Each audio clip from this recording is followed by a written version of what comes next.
எல்லோரும் நன்றாக இருப்பீர்கள். இப்பொழுது 2026 ஜூன் மாதம் 2ஆம் தேதி இந்த வருடத்துடைய குரு பயிற்சி வருகிறது. பொதுவாகவே இந்த வருடாந்திர பயிற்சிகள்னு சொல்லப்படக்கூடிய சனி பயிற்சி, குரு பயிற்சி, ராகுகேது பயிற்சிக்கு மக்கள்கிட்ட ரொம்ப எதிர்பார்ப்பு இருக்கும்.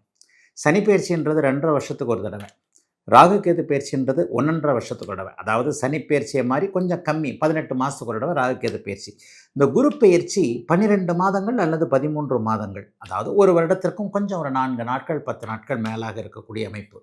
உண்மையிலே இந்த 3 கிரக பயிற்சிக்கு தான் நம்ம பெரிய முக்கியத்துவம் கொடுக்குறோம். ஏன்னா இவைகள் தான் வருடாந்திர கிரகங்கள். ஒரு வருடம் ஒரே இடத்துல நின்று நல்லதையோ அல்லதையோ செய்யக்கூடிய ஒரு கிரகங்கள். சனி பயிற்சினாலே ஒரு பயம் வந்துடுங்க. ஐயோ, சனி இந்த இடத்துல ஏடாகுடமான ஒரு இடத்துல வந்துட்டார்னா, 7.5 சனி பிடிச்சிருச்சுன்னா, அஷ்டம சனி பிடிச்சிருச்சுன்னா, இந்த மாதிரி ஏதாவது ஒரு கெட்டதுகள் எனக்கு நடக்குமே அப்படிங்கிற ஒரு வேதனை கலந்த எதிர்பார்ப்பு கண்டிப்பாக சனி பயிற்சியில் இருக்கும். ஆனால் குருப்பெயர்ச்சி அப்படி இருக்காதுங்க. குருப்பெயர்ச்சி எடுத்துக்கிட்டிங்கன்னா ஒரு நல்ல இடத்துல இந்த மனுஷன் வந்துட மாட்டாரா? ஏன்னா சனி 3 இடங்களில் மட்டும்தான் 30 வருடம் கொண்ட இந்த சுற்றில் சனி 3 இடங்களில் மட்டும் கிட்டத்தட்ட 30 வருஷத்தில் 7.5 வருஷம் மட்டும்தான் அவர் நல்லது செய்வார். மிச்சம் 22 வருஷம் தொல்லையில் பண்ணுவார். ஆனால் குரு அப்படி இல்லைங்க. கிட்டத்தட்ட 5 இடத்திற்கு மேலே எவர் ராசிகளுக்கு 2, 5, 7, 9, 11 என்கின்ற 5 இடங்களில் வரும்போது அவர் மிகப்பெரிய நல்லதுகளை செய்வார். உங்கள் ராசிக்கு குரு பகவான் 2ஆம் இடத்திற்கு வர்றார், 5ஆம் இடத்திற்கு வர்றார், 7ஆம் இடத்திற்கு வர்றார், 9ஆம் இடத்திற்கு வருகிறார், 11ஆம் இடத்திற்கு வருகிறார்னா ஒரு வருடத்திற்கு மேலாக நல்ல பலன்கள் கண்டிப்பாக இருக்கும். அதில் ஒன்றும் மாற்றமே கிடையாது. அதனால குருப்பெயர்ச்சியை பற்றி நம்ம கொஞ்சம் ஒரு எதிர்பார்ப்போடு இருப்போம். இந்த இடத்துல இந்த நேரத்துலையாவது கொஞ்சம் வந்துட மாட்டாரா? போன வருஷம் நல்லா இல்லை, இந்த வருஷம் டக்குன்னு நல்ல இடத்துக்கு வருவார். குருப்பெயர்ச்சியில் நல்ல இடத்துக்கு அவர் வந்திருந்தால் என்ன, கல்யாணம் ஆகாதவங்களுக்கு குருபலம் இருந்து கல்யாணம் ஆகும்.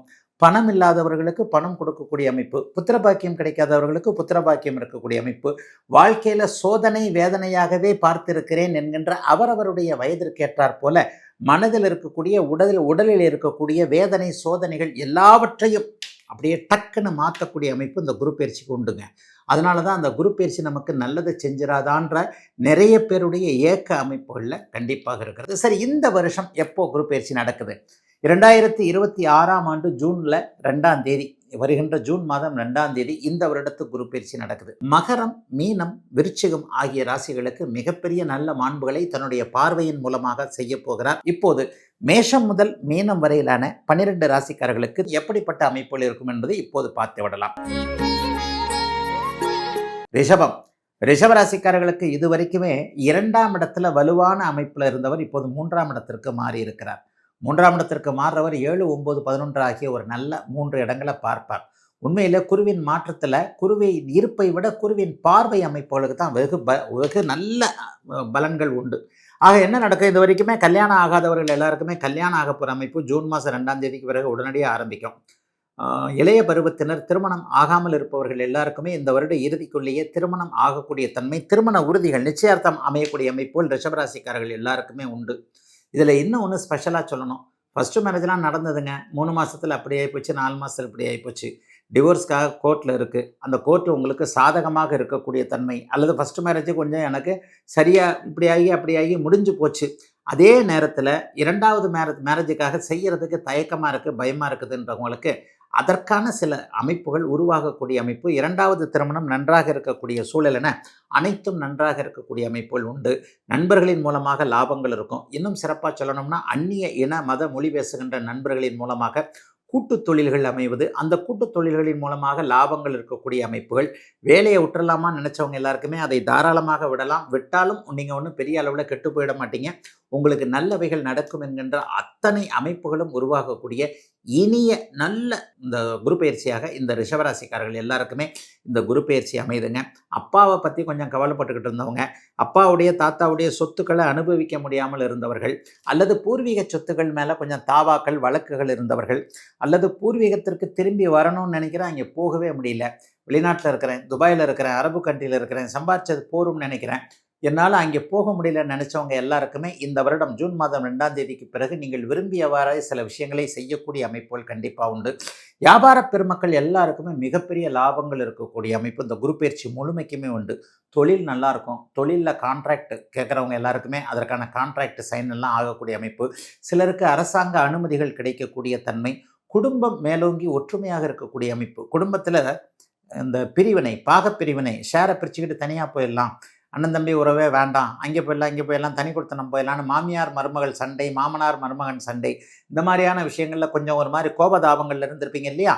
அவர்கள் எல்லாருக்குமே நிம்மதியாக ஒன்றாக இருந்தால் தனிமரம் தோப்பாகாது, 4 பேர் சேர்ந்திருந்தா, குடும்பம் சேர்ந்திருந்தா, தொழில் சேர்ந்திருந்தா நல்லவைகள் நடக்கும் என்கின்ற ஒரு ஞானோதயம் வரக்கூடிய, கூட்டு முயற்சிகள் பலிக்கக்கூடிய அத்தனை அமைப்புகளும் உருவாகக்கூடிய அருமையான குருப்பெயர்ச்சியாக இந்த குருப்பெயர்ச்சி இருக்குதுங்க. ரிஷபராசிக்காரர்களுக்கு பெரிய சோதனைகள் எதுவும் இருக்காதுங்க. 3ஆம் இடத்தில் இருக்கக்கூடிய குரு பகவான் கொஞ்சம் நல்ல விதமான அறிமுகங்களையும் கொடுக்கக்கூடிய தன்மை உண்டு. இதுவரைக்கும் இல்லாத அளவிற்கு முயற்சிகள் மேம்படக்கூடிய நல்ல குரு பயிற்சிங்க. ரிஷபராசிக்காரர்கள் எல்லோருக்குமே இந்த 3ஆம் இட உச்ச குரு பயிற்சி வருடா வருடம் குரு பயிற்சி நடக்கிறது. இந்த வருடத்துல ஏதோ பெரிய விசேஷம் இருக்கிற மாதிரி சொல்றாங்களே, ஆமாங்க. 12 அல்லது 13 ஆண்டுகளுக்கு ஒரு முறை குரு பகவான் உச்சம் என்கின்ற அதி உன்னத நிலையை அடைய போகிறாருங்க. அது இந்த வருஷங்க. ஒரு 12 வருஷத்துக்கு ஒரு தடவை தான். இது ஒரு வகையில் ஒரு மாதிரியான பெக்கூலியர் தானே இல்லையா? 12 ஆண்டுகளுக்கு ஒரு முறை மட்டுமே கடக வீட்டில் உச்சத்தை அடையக்கூடிய இந்த குரு பகவான் 12 ஆண்டுகளுக்கு பிறகு இப்போது உச்சத்திலே வருகிறார். அப்போ அந்த உச்சம் அப்படிங்கிற போது உலகம் முழுக்க நன்மைகளை செய்யக்கூடிய இந்த குரு பகவான் கூடுதலாக நன்மை செய்வார்னு எடுத்துக்கலாம். எல்லாருக்குமே குரு வலுத்திருந்தார்னாலே உலகத்தில் அமைதி வரும், ஆனந்தம் வரும், எல்லாருடைய பாக்கெட்லேயும் ஓரளவுக்கு நன்மைகள் இருக்கும், அவரவருடைய பிணி தீரும், பணி சிறக்கும், இப்படின்னு அடுக்கிக்கிட்டே போகலாம். எல்லாருக்குமே நல்லது செய்யக்கூடிய கிரகம் இல்லையா? இந்த குரு பயிற்சியின் மூலமாக குரு பகவான் 3 ராசிகளை பார்க்க போகிறார். விருச்சிகம், மகரம், மீனம். விருச்சிகராசிக்காரர்கள் கடந்த 5-6 வருஷத்துக்கு மேலாக குருவின் பார்வைக்குள்ளே வரல. அவங்க இப்போது குருவின் பார்வைக்குள்ளே வருவீங்க. இந்த குருவின் பார்வைக்குள்ளே வர்றது உங்களுக்கு இப்போது இருக்கக்கூடிய பயங்கர கஷ்ட நஷ்டங்களை விளக்கக்கூடிய அமைப்பு. மகர ராசிக்காரர்களுக்கு மிகப்பெரிய ஒரு நல்லதுகள் நடக்க போகுது. ஒரு 7-8 வருஷங்களுக்கு பிறகு என்னன்னா, ராசியும் ராசிநாதனும் உச்சகுருவின் பார்வையில் இருக்க போகின்றது. ஒரே ராசி உங்கள் ராசி தான். 12 ராசிலே நீங்கள் ஒரு சிறப்பு வாய்ந்த ராசி இந்த குரு பயிற்சியில். உங்கள் ராசிநாதனையும் அவர் பார்க்கிறார், ராசியையும் பார்க்கிறார். ஆக கூடுதல் சிறப்பு. மீனராசிக்காரர்களுக்கு பார்த்தீங்கன்னா இன்னும் கொஞ்சம் ஒரு நல்ல அமைப்பு தான். உங்களை எல்லாத்துக்கும் இப்போ ஜென்மச்சனி போட்டு வாட்டி வதச்சிக்கிட்டு இருக்கு. குறிப்பாக 20-30 வயதுகளில் இருக்கக்கூடிய அத்தனை மீனராசிக்காரர்களும் உண்மையிலே நல்லா இல்லை. இளைய பருவத்தினர் எல்லாருக்குமே வேலை இல்லை, தொழில் இல்லை, மன அழுத்தம், பணி அழுத்தம், காதல் தோல்வி, இந்த மாதிரியான அமைப்புகளில் உங்களை சற்று பாதுகாக்கக்கூடிய அளவில் இந்த குரு பயிற்சி அமையும் என்பதால் மகரம், மீனம், விருச்சிகம் ஆகிய ராசிகளுக்கு மிகப்பெரிய நல்ல மாண்புகளை தன்னுடைய பார்வையின் மூலமாக செய்ய போகிறார். இதில் இன்னும் ஒன்று என்ன தெரியுங்களா? அதிசாரம் என்கின்ற முறையில் போன வருஷம் மாதிரியே 3 மாதம் ஒரு ராசியில் இருப்பார், அதுக்கடுத்து ஒரு 3 மாதம் ஒரு ராசியில் இருப்பார், திரும்ப 3 மாதம் அந்த இடத்துக்கே வருவார். ஜூன் மாதம் 2ஆம் தேதி கடக வீட்டில் உச்சகுருவாக அமையக்கூடிய இவர் 3 மாதங்கள் கழித்து கிட்டத்தட்ட செப்டம்பர் மாத வாக்கில் அப்படியே அதிசார முறையில் சிம்ம வீட்டிற்கு அடுத்த வீட்டுக்கு போயிடுவார். அங்கே ஒரு 3 மாதம் இருப்பார், திரும்பி மட்டும் இங்கே மறுபடியும் கடகத்திற்கே வருவார். ஆகவே இந்த அதிசார குறுப்பெயர்ச்சியாக இருந்தாலும் அதிபலம் என்கின்ற அமைப்பில் முதலில் உச்சம், அதன் பிறகு நட்பு என்கின்ற நிலைமையில் இருக்கக்கூடிய இந்த குரு பகவான் பெரும்பாலும் நன்மையை செய்வார். 2026 ஜூன் மாதம் 2ஆம் தேதி நடக்கக்கூடிய இந்த குரு பெயர்ச்சி